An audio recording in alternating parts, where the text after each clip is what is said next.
The National Broadcasting Company presents The Adventures of Sam Spade, Detective.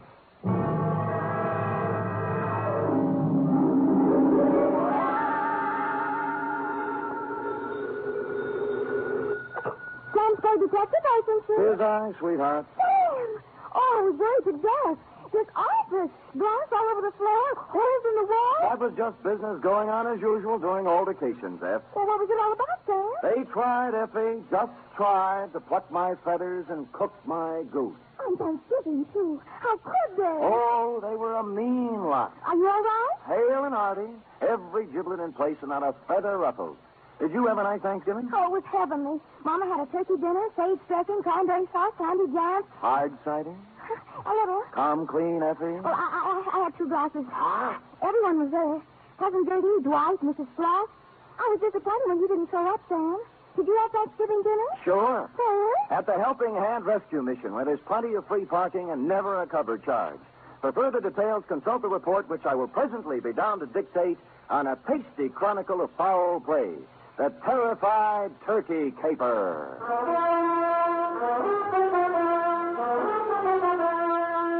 For NBC, William Spear, radio's outstanding producer-director of mystery and crime drama, brings you the greatest private detective of them all in The Adventures of Sam Spade. Sam Spade! Oh, you were waiting for me. Having Thanksgiving dinner at a rescue mission, and Mama cooked it perfectly wonderful. Thank your mother for me, F. Tell her I'll be over to break wishbones with her tonight. And to atone for my social indifferences, here's a little something I brought for you. Oh, Sam! You shouldn't have. It's beautiful. What is it? A blunderbuss. A blunder what? Bus, as in step to the rear of. Oh. Well, what does it do? Shoots, F. It's a gun. Our founding fathers used it in foraging for feathered food when they settled this abundant continent. And it's mine. To do with what you will. Where'd you get it? Pencil boy? Yes, Sam. Who gave it to Pad me? open? Oh, yes, but I don't know. Knees crossed? Did you mean the founding fathers? Don't peek. Date, November 24th, 1950. To Detective Lieutenant I.C. Kelsey, Homicide Detail, San Francisco Police. From Samuel Spade, license number 137596. Subject, Turkey. Dear Kelsey, this was a big week for the cranberry pickers, the butchers, the sage makers, and the stomach pill people. But for private detectives, it was strictly from hunger. My office door opened only twice a day, once to let me in and once to let me out. And when on Wednesday I heard a knock on the door, I went into a paroxysm of delight. Come in! Come in! Come in! Entrez-vous! Entrez-vous! Arise! When I ran out of languages, I got up from behind the desk, walked to the door, and opened it. Standing there was a small, middle-aged man with a pink, bald head. His blue serge suit needed pressing, and he was nervously fingering a strawberry birthmark under his left ear. Mr. Samuel Spade? I am. May I have a moment with You may have several, but not in the corridor. It's not in my lease. Oh, I'll come in. Good. Well? Well, you'll have to excuse me, Mr. Spade. I've had so few dealings with private detectives. I find it hard to begin. Well. Perhaps I shouldn't have come at all. Goodbye. No, wait a minute. Maybe I can help you. Well, you see, Oh, what's the use? You won't believe me. Nobody does. I'd really better go. Oh, now, wait. I'll believe you. All I ask is a chance. Now, let's start with your name. Oh, what, my name? Yes. Yes, my name. To begin with, you won't believe that. Oh, but I can verify it. Yes, I can. It's on the registration book of the old Colony Hotel, in the 1943 phone book, and on my old driver's license. Well, I'll have to know it before I can verify it. Yes, of course you will. It's Tom. Well, now that's not so hard to believe. Oh, you haven't heard the rest of it. It's Tom Turkey. You see, I told you wouldn't believe it. I'd better go. No, now, let me be the first to believe you. Now, Mr. Tom, what's your problem? Oh, dear, that's even harder to explain. Well, now that I don't believe. But take a breath and jump into it. Yes. My name's Tom Turkey, and they're going to kill me for Thanksgiving.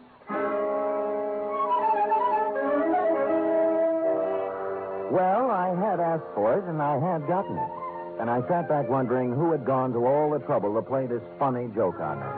I was looking at my hand to see if there was any itching powder on it where he'd shaken it when my phone rang.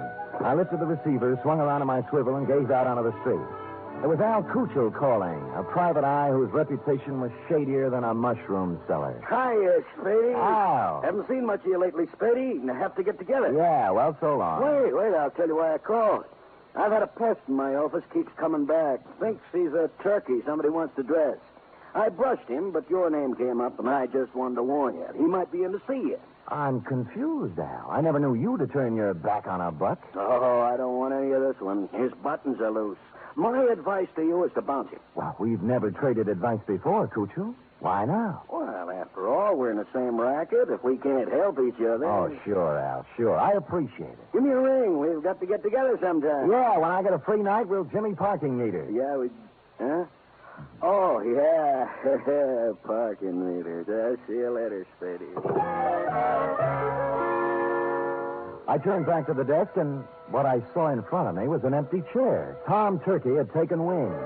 I got up and walked to the window, and a minute later, I saw him come out of the building downstairs and start to cross the street. And then I saw something else. A large 4-ton truck was tearing down the street, picking up speed. Instinctively, I shouted a warning, and at the last second, Tom Turkey scrambled from in front of the truck and disappeared into the alleyway. The truck roared up the street, and on its side was printed in gold letters, "Haynes, you drive it." There was nothing to say it wasn't coincidence, this near mishap, but somehow I found myself intrigued and wanting to hear more of the little guy's story. He said the Old Colony Hotel. On the way, I stopped at the library, found an old 1943 phone book, and looked. He was listed. Thomas Turkey, it said. Out of curiosity, I rang the number. Hello? I wonder if you can help me. I'm inquiring about a Mr. Turkey. Turkey. This ain't his number no more. I know. Haven't had any calls for him for years. Screwy name. Yeah, I know. I knew a woman named Rabbit once. Mrs. Rabbit. About Turkey, could you remember what he looked like? I don't. Hey, Manny, what Turkey look like? Yeah.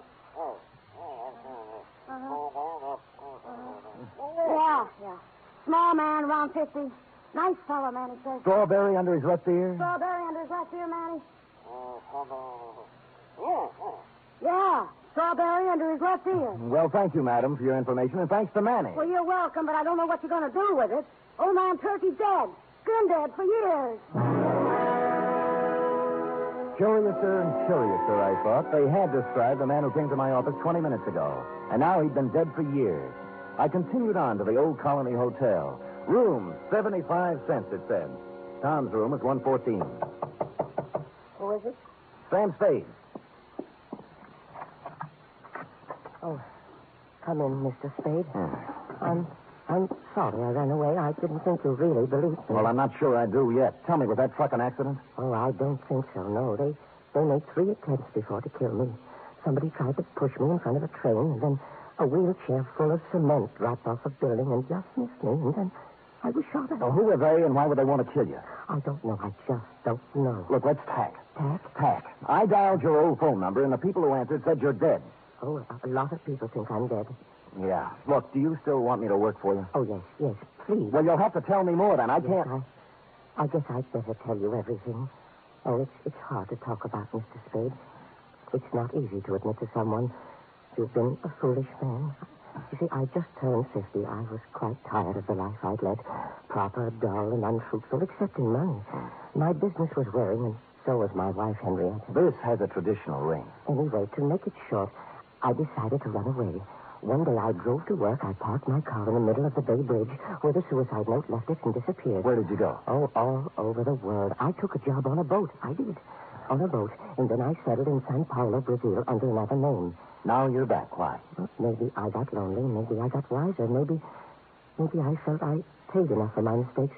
Let's just say I'm back. I want to be with Henrietta. Have you seen her? I checked into this hotel and wrote her a letter saying I wasn't dead. I was back in San Francisco, and I wanted to come back to her if she still would have me. But I told her I wouldn't bother her unless she wanted to see me, that she could contact me here. That was a week ago. And you haven't heard from her? No, and almost right away these attempts on my life began. I see. All right, what's her address?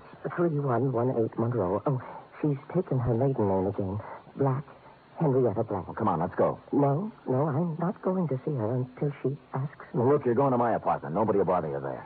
And you're going to see Henrietta? That's right. Oh, thank you. Thank you, Mr. Spade. You do believe me. I think I'm really ready to face the world again now. I deposited Tom in my apartment with instructions to open the door for no one but me, and then I proceeded to 3118 Monroe in the high-rent district. I was ushered through a comely portico by a Japanese maid who told me to wait in a study heavy with mahogany. In a moment, two people came in. The woman wore a black dress, silver pendant, flat shoes, and a complexion the color of apple meat. She was Miss Henrietta Black and/or Mrs. Tom Turkey. The man turned out to be Leander Luce, the lady's attorney, business manager, and canasta partner. You say you have something important to discuss with me, Mr. Spade. I do? I hope you don't mind my asking Mr. Luce to be here. Not at all. Well, Mrs. Turkey, I just talked to your husband, Tom. Mr. Spade, if you please. I say something? a rather feeble attempt at comedy, Mr. Spade. Well, I wasn't trying for a laugh. You are Mrs. Turkey, aren't you? I was. You undoubtedly still are. I'd expected to hear another one of these cruel jokes about my name. At Thanksgiving time, Mr. Spade, someone was always going to stuff Tom, baste him, dress him, slice him. This season, they're going to kill him. They are not going to kill him. He is already dead. He's not dead, Mrs. Turkey, and you should know it. I should. Yes, he sent you a letter saying he was back in San Francisco and wanted to see you. Mr. Spade, this has gone absolutely far enough. Not quite. What about the letter? I know of no such letter. I see. Well, thank you for your time. I'm sorry I bothered you. Oh, you used bad judgment in coming in the first place. Yes, maybe you're right. There was falsehood in this someplace, Lieutenant, and it stuck out like a fat girl in slack. The only thing to do was to go back to my apartment, get Tom Turkey, and confront Mrs. T with her husband in the flesh. But when I got back to my apartment building, I spotted in rapid succession, 1, an ambulance, 2, a police car, and upstairs, outside my half-opened apartment door, I spotted 3, you.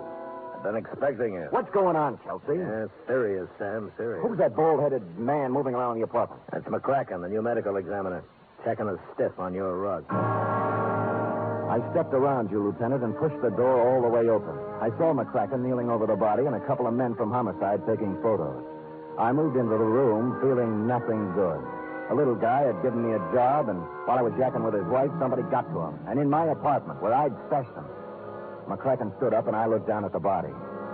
Then I looked again. Who I saw wasn't Tom Turkey at all. It was the late private eye, Al Kuchel.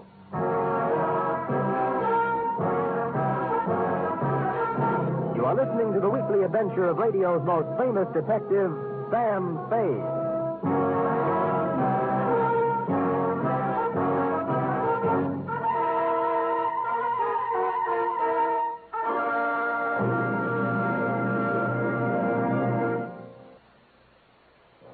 You Friday fans of Sam Spade, there's mystery on Saturday evening, too, on NBC.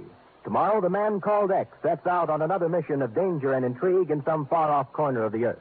Herbert Marshall stars as the man called X, a man without a name who travels the world over protecting his country's interests. He lives by his wits, and his business is danger. He's the man called X, tomorrow over most NBC stations.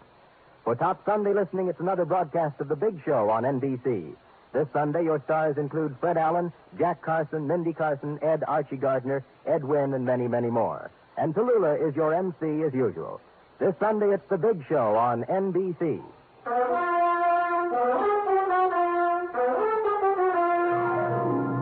And now back to the terrified turkey caper, tonight's adventure with Sam Spade.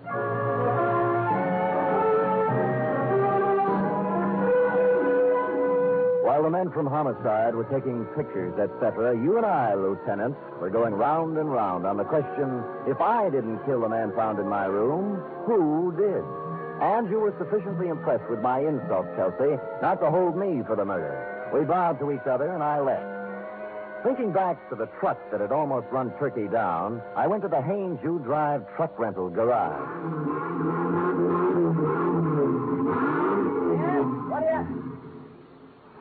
What do you want? I'm a detective. Could you give me a list of names for everybody who rented a truck from you during the past few days? Sure.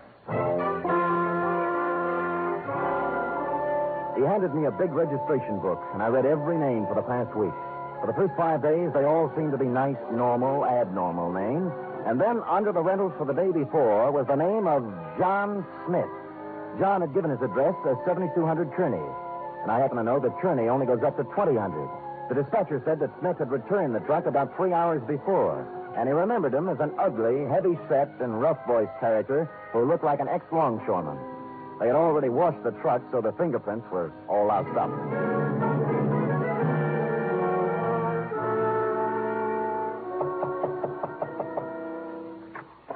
Well, it's Mr. Spade again. Look, I'd like to speak with Miss Black, if you don't mind. Come in. Come in. Thank you. This way, into the den. Right. Well, I was sure you'd look into this affair a little more and realize that it was just a blind alley, a hoax of some kind. Where's Miss Black? Oh, she's upstairs, lying down. The whole affair has upset her, and she asked not to be disturbed. I think the wisest course of action for you, Mr. Spade, is just to let the matter drop. You can't let a murder just drop, Mr. Luce. The police wouldn't hear of it. Huh? Murder?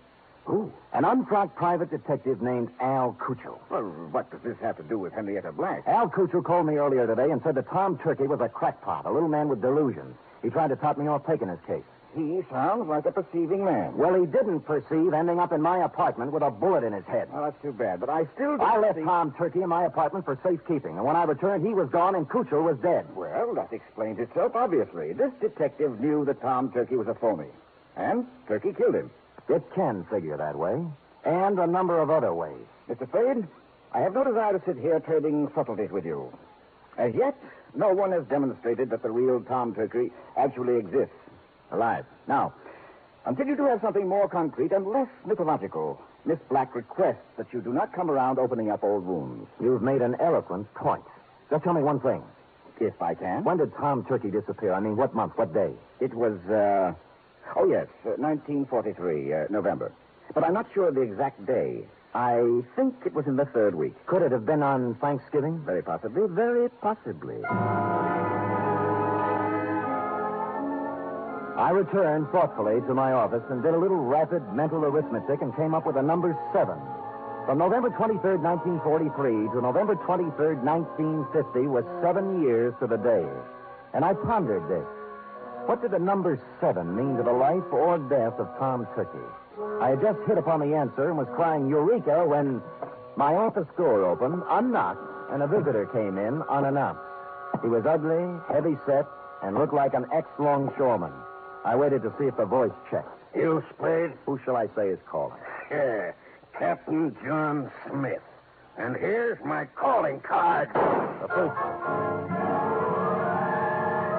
The first bullet grazed my shoulder and tore the padding out of my coat. The second bullet hit the water cooler and it crashed over, water and all on top of me.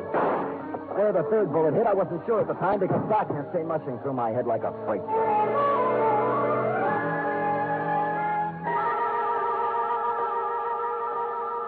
When I opened my eyes again, I expected to see St. Peter checking my ID card.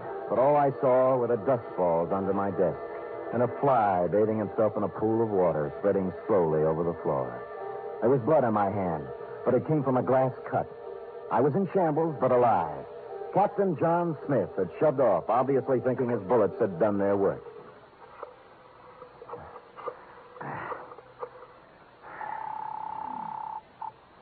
Homicide, Lieutenant Kelsey. Sam, Kelsey, have you found anything more about Tom Turkey?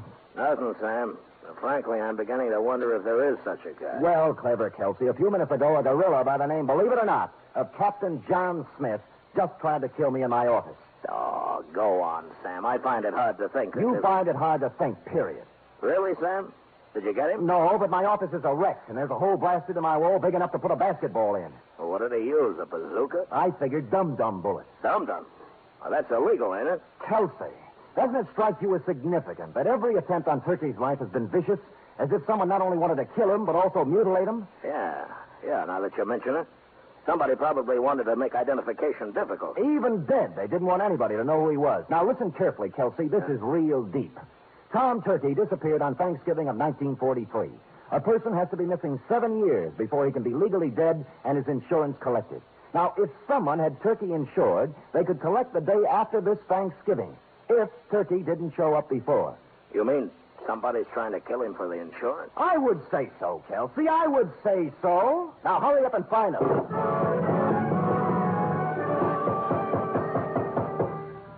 When I put down the phone, I heard a heavy pounding. For a minute, I thought it was in my head, until I turned to face the door, and standing there was a small pilgrim with bandy legs in black stockings, pantaloons, white-collared coat, and stovepipe hat. Hallelujah. He wore silver buckles, and what he was pounding on the floor was an 18th century blunderbuss. Hallelujah. Have I got the right place? Oh, offhand, I'd say so. If you're looking for Captain John Smith, he just left. Pocahontas is expected any minute. Now, don't you go trying to confuse me. I'm too thirsty. What's on your mind? Well, I'm looking for a fellow named Dan, oh, I'm so thirsty I forgot. Sam Spade? Yeah, that's it. Yeah. Oh, you broke your water bottle, huh? Yeah. Good. That stuff's poison anyway. Hallelujah. Hey, say, do you happen to have any hard cider around? Fresh out. Oh. I'm kind of thirsty, you know. Any type of corn squeezing? Here, try this, Dad. Well, yeah. Good, huh? Oh. You like that, huh? Oh.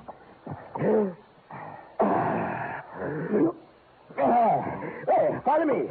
But before we go, do you suppose we could have a little something for the road? It's bitter cold. I gave him a little, but not too much, because I didn't want him to lose his way. He walked me right down Market Street so he could look in the liquor store windows. He said it gave him a comfortable feeling to know there was so much good in the world. And then we turned right a few blocks until we came to the Helping Hand Mission. Across its gray front, a banner promised special holiday food and comfort to the unfortunate.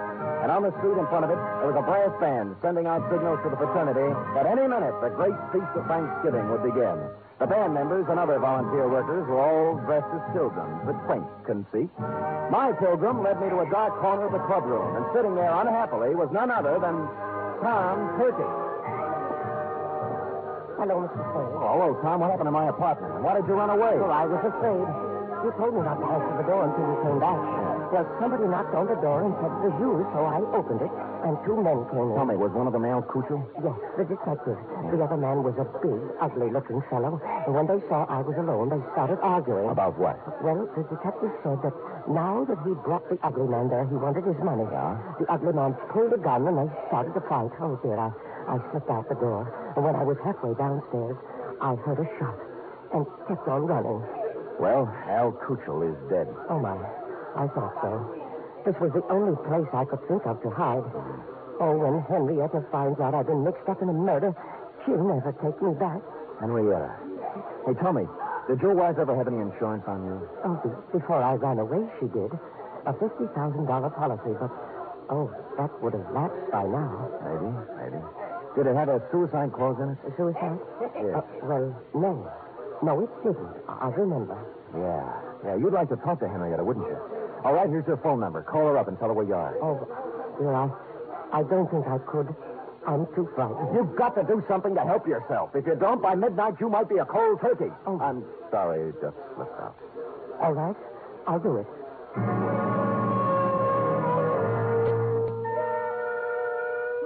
Well, he went and made the call. When he returned, he said that a man had answered who said Henrietta would come down and pick Tom up.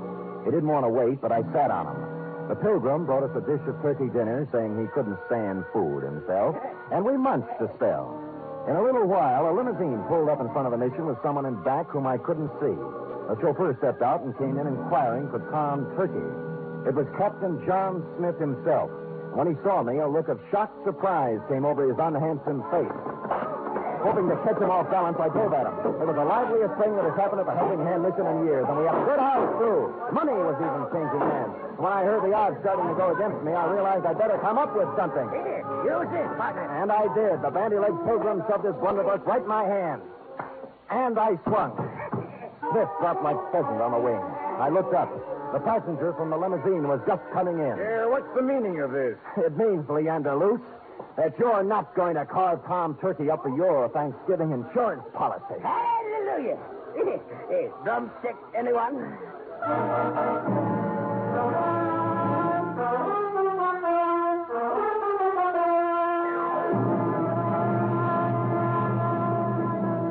Period. End of report. Sam, I don't understand. Well, it's as plain as the cranberry stain on your dress, huh? Luce, as Henrietta's business manager, had her power of attorney. And secretly, he kept making the payments on Tom Turkey's insurance policy. Oh, and then he'd collect for Henrietta and keep the money himself. Effie, sometimes your lightning mind frightens me. I'll go type that up. 3 chimes mean good times on NBC. There's fun and laughs with the chimes later tonight when Ed Gardner stars in Duffy's Tavern. As usual, Duffy won't be there, but Archie the manager will definitely be on hand to serve his blue plate special of grilled English language. This Sunday, the big show comes your way again. Tallulah will be your hostess, and the stars include Fred Allen, Jack Carson, Ed Wynn, Meredith Wilson, and many, many more. It's the big show, Sunday on NBC.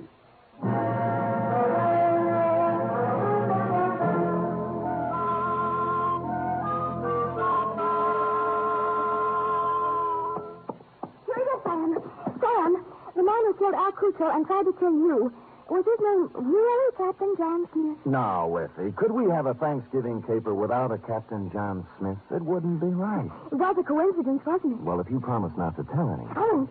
His real name was Michael Giuseppe Yablonsky Smith. I called him John for short. You're so kind. Are we going over to your mother's for cold turkey snacks? Well, all right, but I don't think there'll be much left. Oh? You see, my cousin Judy couldn't find a little boy. And Mother phoned and said they just found him. He was inside the turkey, eating his way out.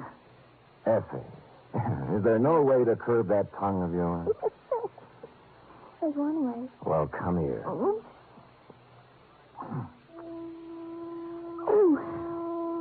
good night, Sam. Good night, sweetheart.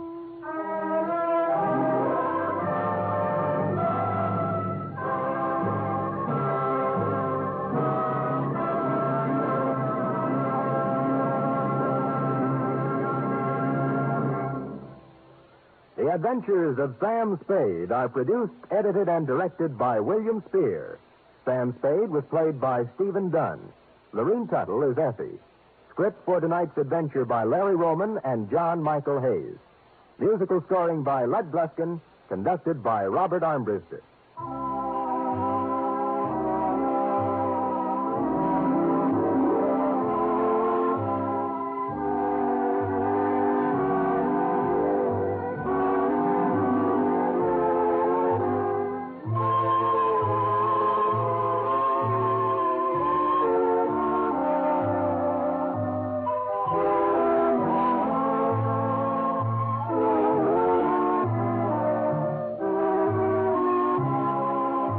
Join us again next week, same time, for another adventure with Sam Spade.